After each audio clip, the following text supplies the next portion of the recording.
Look, I don't think in 2025, when you have Cote d'Ivoire in your group and you play Ghana, it teaches you anything. Or when you have, in our case, England and you play Germany, you learn anything. Honestly, I've never really understood that thing. That concept. That concept is like you are playing, you have Morocco, you have South Africa to face, and you go and play Botswana because they are all Southern African teams. You know, I get why they say that West Africans play similarly and then Europeans play. I personally don't see it. I'm trying to understand you. Yeah. But I'm also slightly disagreeing because I feel like beyond the tactics, beyond the science, it's also a feeling. What feeling? Look, when you face certain oppositions, football is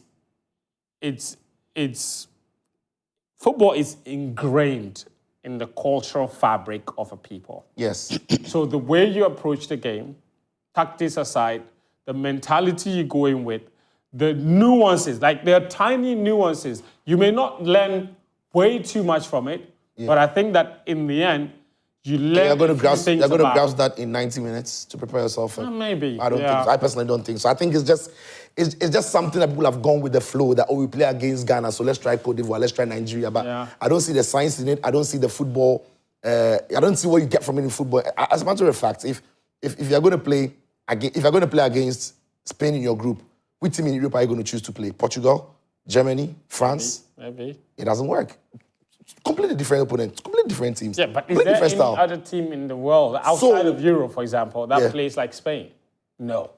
Yes, so that's what I'm saying. But Germany and England don't play. They're not similar. So it's also an issue of familiarity.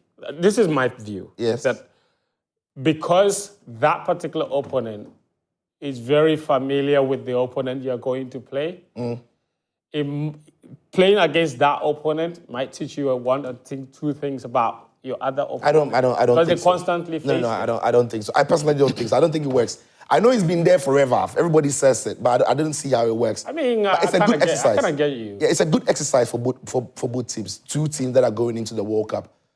Ghana shouldn't go into that game thinking of England. Go into that game to learn about yourself when you face Germany. Right, test Germany. And when Germany meets Ghana as well, test yourself against Ghana. Look at what you can do.